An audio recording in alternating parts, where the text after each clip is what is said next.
What's up, everybody, and welcome back to another episode of Brent Watches Babylon 5 for the first time. Today, I'm watching Season 5, Episode 5, titled Learning Curve. My prediction for this one last week was that this was going to focus on Lockley, and she's basically trying to handle running Babylon 5, but it's really a very tough job, and she's kind of failing at it as she's learning on the job. Or it's about Sheridan, more early days of being a president and trying to figure stuff out. Or maybe about both. Who knows? I don't know. You guys actually probably know out there. I don't know. I've never seen this episode before, but I am about to find out, and you guys are going to join me for that adventure. Hey, listen, while you're here, please make sure you comment down below. Love getting to read those, interact with them when I can. Please just remember, no spoilers. Very much appreciate that. Also, while you're here, please like, subscribe, share this video if you like what we're doing here at Babylon 5 for the first time. But for now, let's jump into Learning Curve.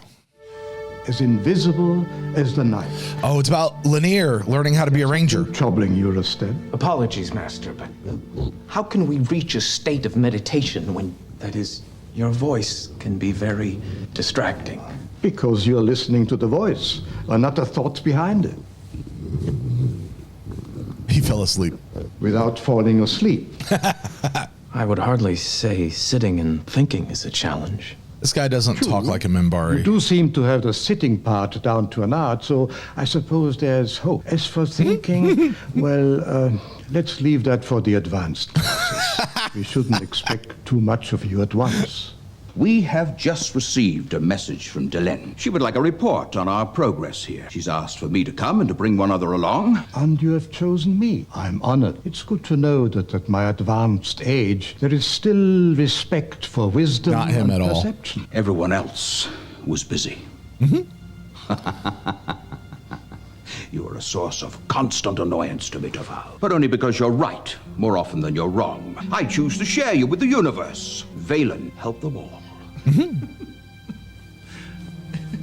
Lennier, you were supposed to be listening only to your inner voice. I was, Master. My inner voice was smiling. No one has an inner voice that smiles. I do. I love I'd that. expect that Oh, I love from that. the religious caste. Time out. So I'm guessing Lennier has really left the show. I mean, he's still in the opening credits, right? Where else would you have a more perfect way to bring Lennier and Bill Mummy back into the story than, hey, we've got to go to Babylon 5 to deliver this thing to Delenn, and yeah, we're going to take Lennier since he knows Babylon 5 and he can help us out while he's there. Like, that makes all the sense in the world, but they're not using him for that. That makes me sad. All right, somebody's getting their butt kicked. You're behind on payments, Lex. Ooh. Now I have to make sure everybody understands that you don't keep Trace waiting for his money. Do it. Leave the body where they'll find it. I want everyone to know there's a new power in town. Because from now on, Babylon 5 belongs to me. And anyone that doesn't understand it is going to get exactly the same. And by the way, that was perhaps the weakest murder PPG. He looked like he was pulling a plastic prop out of his jacket and then pulling a movable part, and nothing happened because of it. Like, there was no recoil, there was no buildup of energy, there was just a very bad nonchalance to how he did that. Okay, so somebody's trying to take over Babylon 5 from down below. What else is new? Have no idea where this is going. Let's keep moving, I guess. All right, what's the over-under on Lockley getting more episodes than Kefir? 6, right? Kefir was only in 6 episodes, I think. I'm going to take the over, but it'd be really hilarious if it was, like, really close. Let's find out. Sector Han, welcome. Sector Val, it's good to see you again. He's not doing the You, thumb Delenn. thing very well. We are honored that you would come and meet us. And who are these? Oh, 2 of our newest recruits. This is Lennier. He comes to the Angler Shock from the religious caste. Lennier? And that's Rusted. Captain, nothing wrong with the chair here. Why don't you join us? She's not in, like, officer's mess or something Gentlemen? like that. No, you're on good terms with the administration, Captain. You could ask them for it. Give me far too much credit, Mr. Garibaldi. You think? I do. Maybe we should, You know, it just occurred to me that since you were on the other side during the Civil War back home, you might feel some, I don't know, obligation to help replace some of the fighters we lost during the campaign. Who said I was on the other side? Well, I certainly didn't hear your name mentioned by anybody on our side. Does anybody else think this food tastes funny? So you think there are only 2 sides to any argument? I think it's saffron. I hate saffron. In this case, yeah. Zach, get up and leave, There have dude. been a lot Bail. of rumors about you since you got on board this station, Captain. I answer only to Sheridan, so I want to know just from me, which side were you on? Okay, I was on the side of Earth. You're right. I wasn't on your side. I was on the side that says it's not the role of the military to set policy or depose presidents or fire on our own ships. We follow orders until one comes along that violates our conscience. Then we have to decide whether or not to follow it and take the consequences. Maybe you'll be proven right. Maybe they'll stick you in front of a firing squad, but your decision affects only you. Maybe she was on like a side of neutrality, if that such a thing existed. Because here's the thing, she said to Garibaldi, your mistake is that you think there's only two sides. And Garibaldi's like, well, yeah, there is. And she didn't refute him on that, but what if there really is a third side? And she just said, you're right, I wasn't on your side. What she's never said is I was on President Clark's side. She's never said that. I am a soldier, Mr. Garibaldi, and as such, my vocabulary is rather limited. I only really understand 3 words: loyalty, duty, honor. If I did it your way, one of those would have to go, and then the other 2 would become meaningless, just like this conversation. Wow. I want to talk about this because there is definitely a point that she has about loyalty, duty, honor, not tearing up the Constitution you've sworn to defend, all that sort of stuff. She's absolutely right. I think ultimately she was on President Clark's side. She's obfuscating about it. She's not being direct, but I think that last line there about knowing loyalty, honor, and duty, I think she is hiding behind I'm a soldier following orders. I have a limited vocabulary. I only understand these 3 words. You can't hide behind that. I'll be interested to talk to Jeff. He actually served in the military. I did not. But as a civilian, to sit back and hide behind the idea of loyalty, honor, and duty does not absolve you from being on the wrong side. Loyalty, honor, and duty does not shield Nazis and what they did to Jews in concentration camps. Loyalty, honor, and duty does not shield a soldier from war crimes. I'm not saying she committed any war crimes. I'm just saying you can't hide behind those 3 things. Although she said, until an order comes along that violates your conscience, and then you can choose to do it or not do it, but only in the spot that it only affects you. So, it's entirely possible that she felt like any decision she made would have actually affected everybody else around her. And I'm not even sure that that's really good military leadership quality. Interesting. Looks like a single PPG burst fired at close range, same as the last one. Any ID? Name's Lex Maro. Got here 2 weeks ago, ran up a line of credit at the casino, then disappeared. Interesting. I don't suppose any of you saw anything. Yeah, they sure did. Heard anything? Look, this is the 3rd murder in 2 weeks. Unless you help us help you, there's going to be more killing. Probably one of you will be next. All right. He's probably right. I give him a number, put him in with the rest. I'll be in the office. Smart guy. Figured out a lot just by looking at the body. He's a good talker too. Looks like he had some of them convinced. Take him out tonight. I don't like this guy's accent. I don't think it's real. It just feels like a bad accent. They did the thing. They did the thing where they left the commercial bump in the episode. I'm so clipping that and using that this week on Jeff. Our training methods were created by Minbari to serve Minbari. But if there is any lesson to be learned from the humans, it is that we are made stronger by our differences, not weaker. If the Pakmara cannot learn to be what we think they should be, then perhaps we should learn to use them for what they are. Well, we've already considered using them for garbage disposal, but there are some things that even a Pakmara won't eat. Wow. We think, yes. That's an amazing message. We learned from humans. That's an important piece. That is our differences that we can draw strength from. And he writes her off and goes, well, we've thought about what to do with the Pakmara, a garbage disposal. Like he's blocking. He's trying to shut that down. Jeff's going to have fun with this one on White Stars this week. I need you to pull a security jacket on Captain Lockley, see what's inside. Are you nuts? That information is personal and classified. And? Look, I did the same thing when Sheridan came on board. I just think it's a good idea that we know who we're dealing with. You really got a bug up your butt about her, don't you? This is an interesting line. But did it ever occur to you that just because somebody doesn't agree with you, that doesn't mean they're the enemy? No. Look, there's something that she's not telling us, Zach. Zach Allen, go. Chief, we just received a Babcom message from someone who says she knows who's behind the murders and down below. You got an ID? Yeah, Cynthia Teagarden, Brown 42C. Says she wants to talk to you, but she doesn't want anyone to know that she's the one who gave you the tip. All right, tell her I'll meet her in the access way to Brown 6. Doesn't seem like this is something that should be over the open link. Security app.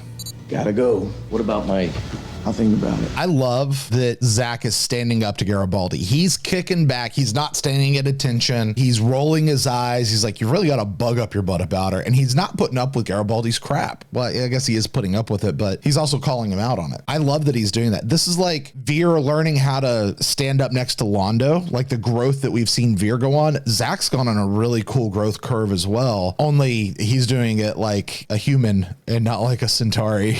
Like Zach's got some attitude towards him. And I like it. I like it a lot. By the way, also all that information is supposed to be secret, should not be over the open link line. Someone's in trouble. You don't know who it is or what's going on. Could be anything. Let me go! It doesn't matter. It does. We shouldn't get involved in things like this. They will only compromise our mission. Our mission is to save life. Now let go. No! Stop! Let me go! He's a ranger. Yeah, I've heard about him. Some kind of police force, right? Well, we wanted to make a statement to the authorities. Might as well make one with him as anyone else.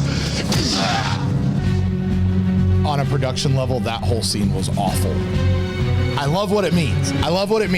But that was not executed very well. We've got the whole place to ourselves. You see what I tell you? You just got to be strong, show them you mean business, and you get to do whatever you want to do. Something's about ready to happen. Oh, something about to go down. This is the Ranger thing, right? Uh-huh. Jerry, go outside, check it out. This dude is still one of the least threatening bad guys I've seen in all of Babylon 5. We get topside, we'll be okay. Listen up, everyone, we're getting out of here. You three take point, the rest of you bring up the rear, let's go! Why isn't he taking point? Chicken? Scared?